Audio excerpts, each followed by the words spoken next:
ఓం శ్రీ గురుభ్యో నమః. నేటి పంచాంగానికి స్వాగతం. 14వ తారీఖు మే నెల 2026కు సంబంధించిన తిథి వార నక్షత్ర యోగకరణ శుభ అశుభ సమయాలు సంక్షిప్తంగా ఈ వీడియోలో తెలుసుకుందాం. మే నెల 14వ తారీఖు 2026 గురువారము, పరాభవనామ సంవత్సరము, గ్రీష్మ ఋతువు, ఉత్తరాయణము, వైశాఖ మాసము, కృష్ణపక్షము. నేటి తిథి ద్వాదశి ఉదయం 11:20 వరకు ఉంది. తదుపరి త్రయోదశి. నక్షత్రము రేవతి రాత్రి 10:34 వరకు ఉంది. తదుపరి అశ్విని.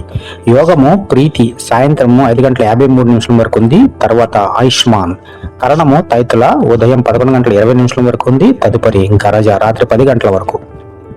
నేటి సూర్యోదయం ఉదయం 5:38 సూర్యాస్తమయం సాయంత్రం 6:31 వరకు.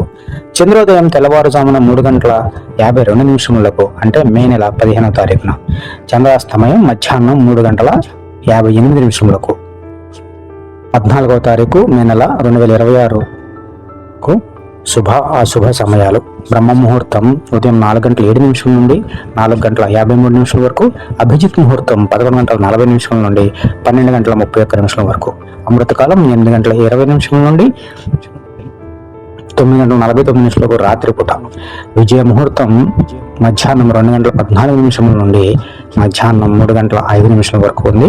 ఇక రాహుకాలం మధ్యాహ్నం 1:41 నుండి 3:18 వరకు ఉంది. యమగండం ఉదయం 5:38 నుండి ఉదయం 7:15 వరకు ఉంది.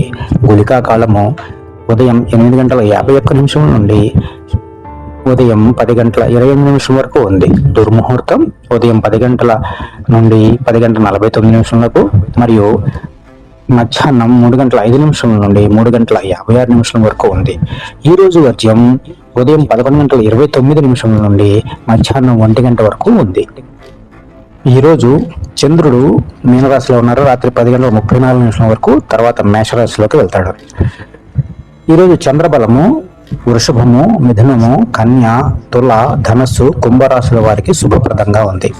ఇక తారాబలము అశ్విని, భరణి, రోహిణి, అర్ధ, పుష్యమి, మఖ, పుబ్బ, హస్త, స్వాతి, అనురాధ, మూల, పూర్వాషాఢ, శ్రవణం, శతభిషం, ఉత్తరాభాద్ర నక్షత్రాల వారికి శుభప్రదంగా ఉంది. దశి పారణ అంటే ఏకాదశి వ్రతం ముగించే సమయం. ఈ సమయము ఉదయం 5:38 నుండి 8:22 వరకు ఉంది. ఇక ఈరోజు ప్రదోషవ్రతం శివారాధనకు విశేషమైన రోజు. ఈరోజు భక్తులందరూ కూడా పరమశివుణ్ణి అత్యధిక భక్తి శ్రద్ధలతో ఇతోధికంగా పూజిస్తారు. ప్రదోష వ్రతాన్ని పద్ధతి ప్రకారం నిర్వహిస్తారు. ఈ వీడియోలో చెప్పిన సమయాలన్నీ కూడా జనరలైజ్డ్ చేసి చెప్పడం జరిగింది. మీ స్థానాలను బట్టి స్వల్పంగా మార్పులు ఉండవచ్చు. అది కూడా సెకండ్లలో మాత్రమే. మీరేదైనా ప్రత్యేకమైన స్థలం గురించి ఖచ్చితమైన సమాచారం కావాలంటే దగ్గరలోని పండితులను సంప్రదించగలరు. మా వీడియోని లైక్ చేయండి, షేర్ చేయండి, సబ్స్క్రైబ్ చేసుకోండి. ఓం శ్రీ గురుభ్యో నమః.